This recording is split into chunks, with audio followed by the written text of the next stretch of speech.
Siapa yang record ini? Record. Ya, oke, saya akan share screen ya, itu awal.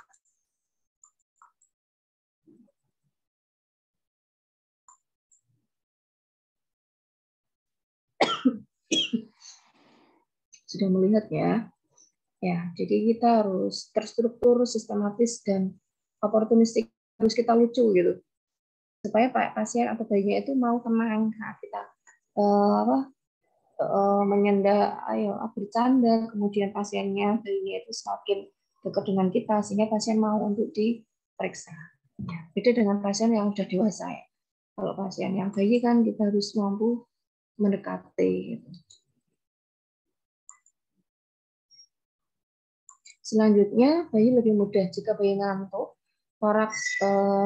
Bayi lebih mudah jika mungkin bayi agak ngantuk. Kemudian di sini jika bayi aktif, yang harus diperiksa dulu tangan dan kaki dulu. Kalau bayi aktif, kalau bayi ngantuk, orak dan paru-paru serta kardiovaskular. Dicek dulu kalau bayi ngantuk ya, di jantung maupun paru-paru. Jika bayinya 1 tahun, balita atau anak-anak kondisional, mungkin kita lakukan simulasi dengan mainan.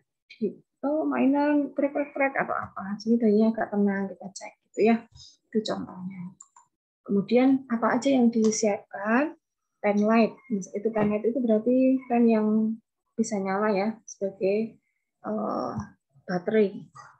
Kemudian meteran gulung, metlin ya, stetoskop bayi, termometer digital yang ujungnya lentur, kom berisi tisu, bengkok, kain pernel mungkin yang kita butuhkan, kom yang bertutup isinya ADTT, mikrotoa itu untuk mengukur panjang bayi, timbangan bayi, celemek, baskom berisi cairan klorin. Jadi larutan klorin 0,5% itu gimana kok? Gawinnya baik clean ya. Ini tolong dicatat. Mungkin besok praktek tetap ada. Baik clean misalnya kita ambil baik clean-nya itu kok 1 liter kita campurkan pada air ya 1:9. Kalau 1 liter baik clean berarti 9 bagian air. Berarti 9 liter. Sehingga terjadi 0,5%. Baskom berisi air DTT, sampah medis, tempat sampah non medis. Jadi dibedakan kalau tempat sampah medis itu yang untuk limbah medis. Kalau yang tempat sampah non medis berarti mungkin untuk plastik dan lain-lain. Handuk tangan pribadi, instrumen baik yang sedang yang steril, kemudian sarung tangan DTT 2 pasang, pengikat tali pusat steril atau DTT, tang atau plastik ya, yang dibungkus dengan kasar kalau misalnya ada kejang. Pengikat tali pusat yang steril itu kayak yang sekarang itu seperti apa ya cerita kubahan ya, cucian itu. Nah, kalau itu agak ini ya agak itu seret banget gitu. Kalau dulu memakainya adalah benang sekring ya, benang yang untuk mengikat benang putih gitu untuk mengikat tali pusat, ataupun seperti benang tali pada bantal itu kalau dulu ya. Oke, untuk alat-alatnya kita yang disiapkan adalah celemek, cuci tangan, dan sarung tangan yang DTT. DTT itu desinfeksi tekan tinggi ya. Yang kita lakukan apa? Nilai keadaan umum, nilai secara keseluruhan, bagian kepala, kemudian tonus otot, aktivitas bayinya, apakah gerakannya aktif atau bayinya letargi. Letargi itu lemes, lunglai gitu. Kemudian kita lihat warna kulitnya, apakah kebiruan atau kemerahan. Kalau kebiruan namanya cyanosis, kemungkinan itu terjadi bayinya salah satunya kekurangan oksigen ya, kemudian juga aliran darah yang tidak lancar, tidak hamil. Kemudian bisa dilihat juga di bibir, ya. Tidak kemerahan harusnya. Kalau bayinya hangat, ya, tidak kedinginan, maka tubuh bayi juga akan kemerahan, gitu juga kemerahan. Kalau bayinya kedinginan, mungkin saja akan terjadi cyanosis, warnanya kebiruan di seluruh tubuh maupun di ekstremitas. Bayinya menangis atau enggak? Kalau tangis bayinya kuat, kemungkinan gerakannya juga aktif. Itu. Kemudian yang dinilai adalah Apgar score. Apgar score itu apa? Apgar score yang pertama adalah appearance, jadi penampakan tubuh bayinya. Kalau warnanya pink, kemerahan itu skornya 2. Kalau warnanya biru, skornya nilainya 1. Kalau ekstremitasnya biru 1, kalau biru seluruh tubuh itu 0. Ya, jadi jangan sampai bayi itu kedinginan sampai sianosis kebiruan. Kemudian yang kedua adalah pulse atau nadi. Nadinya kalau lebih dari 100 beat per menit, beat itu detak ya. Jadi 100 kali per menit itu skornya 2. Kalau skornya 1 itu kurang dari 100. Kalau tidak ada nadinya sama sekali ya wis 0 ya. Tuh. Kemudian grimace. Grimace itu bayinya menyeringai atau nangis atau enggak. Kalau nangis ya ada nangisnya dan ada hentakan gini, itu berarti bayinya aktif, itu 2. Kalau bayinya hanya gitu 1. Kalau tidak ada respon sama sekali, bayinya wes mentok 0 ya. Kemudian activity, jadi aktivitas bayinya gimana? Kalau bayinya aktif movement, jadi perpindahan bayinya yang gerakannya aktif itu 2. Kalau banyak tangan, kemudian ini leg ya, kaki dan sikut saja yang fleksi itu berarti nekuk ini berarti 1. Kalau tidak ada gerakan, wis turut tok itu lemah lunglai tanpa nyawa ya, kayaknya ini 0. Kemudian respiration atau pernafasan. Kalau menangis keras itu kan kok bisa 2 ya? Karena kalau nangis itu kan menarik nafas ya. Jadi kamu kalau nangis itu kan sampai bersesekan itu kadang kan bampet ya. Nah itu. Jadi kalau nangisnya keras dan bisa bernafas itu strong atau kuat, nangisnya itu nilainya 2. Kalau lemah, nyik itu tak irregular, kemudian kadang ambekan kadang orak gitu ya, atau lemah ambekan jadi nggak terlalu kuat itu 1. Kalau tanpa nafas itu 0. Itu namanya Apgar score ya. Dinilainya kapan kalau Apgar score? Kalau bayinya baru lahir menit pertama, bayi lahirnya kengek, menit pertama, oh ini sak menit bayinya umurnya sak menit, cek grip Apgar ini dinilai piro. Jadi hasilnya misalnya dari A kok 1, dari P 2, dari Grimace 2, ya berarti 5, dari activity 2, 7, dari aspirasi kok dicek menangisnya keras banget 2 gitu, berarti ini 9. Jadi Apgar skor menit pertama itu 9. Berarti ini termasuk bayi yang sehat atau enggak? Kalau Apgar skor itu untuk mengetahui bayinya namanya asfiksia atau enggak, ya. Jadi Apgar skor untuk asfiksia itu bayi yang bisa bernafas spontan atau enggak. Jadi kalau bayinya asfiksia berarti bayi itu tidak bisa bernafas dengan spontan. Nah, kalau nilainya tadi 7 sampai 10 berarti tidak asfiksia. Berarti bayi itu baik ya. Kemudian kalau 4 sampai 6 dari 5 pemeriksaan ini ternyata bayinya sing loro ki cuma apa ini namanya denyutnya, yang lain itu 1-1. Jadi nilainya itu hanya 5 ya, satu semua hanya 5 gitu misalnya. Berarti bayinya asfiksia ya, terjadi asfiksia pada bayi tersebut. Gitu. Ya, ini asfiksianya sedang ya. Kemudian kalau dari 5 ini si jitok ki yo onone cuma warna kulit deh. Warna kulitnya itu 1. Kemudian bayinya hanya menyeringai, hanya tidak ada respon ya. Jadi hanya nangis lemah banget. Berarti 2. Kemudian ambekane lemah banget dan tidak teratur, berarti hanya 3. Itu berarti asfiksianya berat. Jadi bayinya harus menerima tindakan atau intervensi, yaitu resusitasi namanya. Berarti dari pemeriksaan bayi ini kita akan melakukan penata laksanaannya apa? Ya, jadi kalau Parker score itu kita lihat pada menit pertama, menit ke-5, dan menit ke-10. Gitu. Ya, kemudian TTV. Kita lihat TTV-nya 40-60 kali per menit. Kemudian tidak ada wheezing, kemudian tidak ada ronki juga. Ini untuk nafasnya. Kemudian untuk laju jantung, tadi ya sekitar 100-120 kali per menit dan tidak ada bunyi murmur namanya. Kemudian suhu pada aksila itu pada ketiak itu antara 36,5 sampai 37,2 derajat Celcius. Setelah itu kita cek antropometri. Antropometri itu kita ukur penimbangan berat badan, panjang badan, kemudian lingkar kepala dan lingkar lengan. Ya.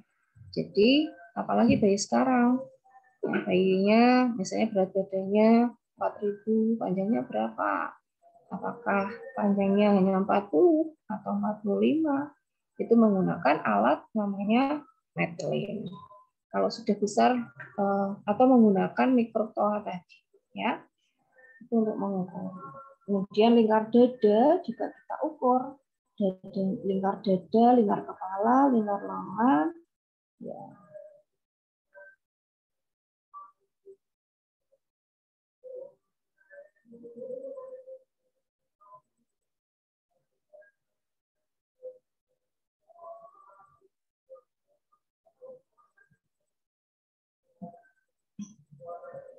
Ya, itu untuk antropometri, jadi ada yang diukur.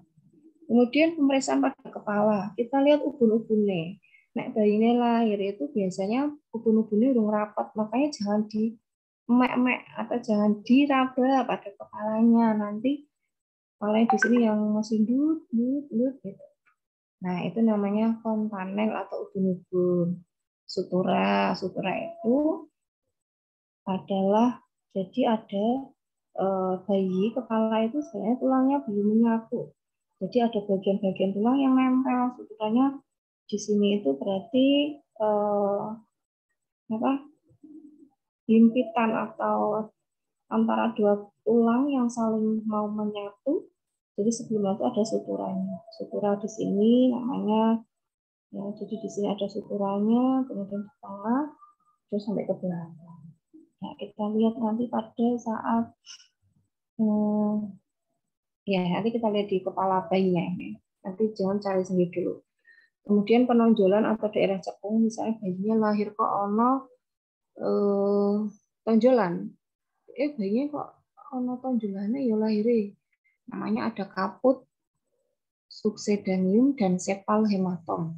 Kalau itu masuk yang mana nanti? Kok ada benjolan di kepala ya? Kemudian ada tumor mungkin.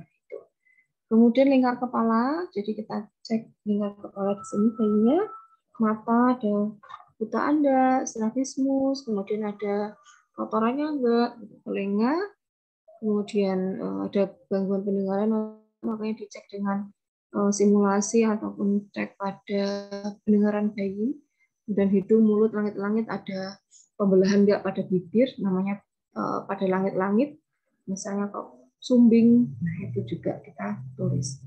Namanya labiopalatosifisis. Kemudian dadanya, lehernya keterbatasan gerakan nggak, susah atau gimana gitu ya. Dada, puting susu, bahu, lengan, ada fraktur enggak? Itu misalnya kok tangannya kok lemah ya, nggak bisa buat gini bayinya fleksi. Tangannya kok apa sih jenenge lungai gitu. Nah, mungkin saat persalinan bayinya itu tangannya ketarik atau ada sarafnya yang kejepit. Jadi saat persalinannya ada hambatan sehingga tangannya itu saraf-sarafnya tertekan. Misalnya dilakukan pada bayi yang distosia bahu. Nanti kita lihat pada saat nanti semester 6. Ini maaf semester 4. Nah, itu apa? Di persalinan juga nanti akan muncul. Akan kita bahas. Nah, di situ ada plexus brachialis yang tertekan sehingga sarafnya lumpuh. Jadi bayinya tangannya keple gitu ya. Kalau orang Jawa keple tangannya. Nah, mengetahui dari pemeriksaan fisik ini, refleks, kemudian bagian perut ada yang menonjol atau enggak, tali pusatnya ada perdarahan atau enggak, kemudian genitalia. Jadi kalau laki-laki testisnya sudah turun di skrotum atau belum, normal jumlahnya 2 bijinya ya. Jadi kalau laki-laki testis itu buah zakar ya, itu ada 2. Jadi yang semuanya udah turun atau belum, atau siji kok ora ono. Kemudian penisnya berlubang, pastikan lubangnya di tengah, tidak di bawah atau di ini. Jadi pipisnya nyali kalau hati-hati saat memeriksa bayi ya, nanti malah pipis mengucur di wajah kita atau malah langsung cur gitu. Hati-hati. Kemudian perempuan vaginanya berlubang, uretra berlubang, labia mayor dan minor ada. Jadi benar-benar cek dari atas sampai kaki, gerakan, kelengkapan jari-jari, punggung tidak ada cekungan, apalagi bolong nanti namanya sudah bolong ya. Dicek ada spina bifida atau enggak. Anusnya pastikan ada lubang anus sehingga bisa BAB. Jadi kalau bayi kadang belum bisa BAB, hati-hati apakah ada lubang anusnya dan kulitnya bagaimana. Mungkin itu yang bisa saya sampaikan untuk sore ini. Ada yang mau ditanyakan?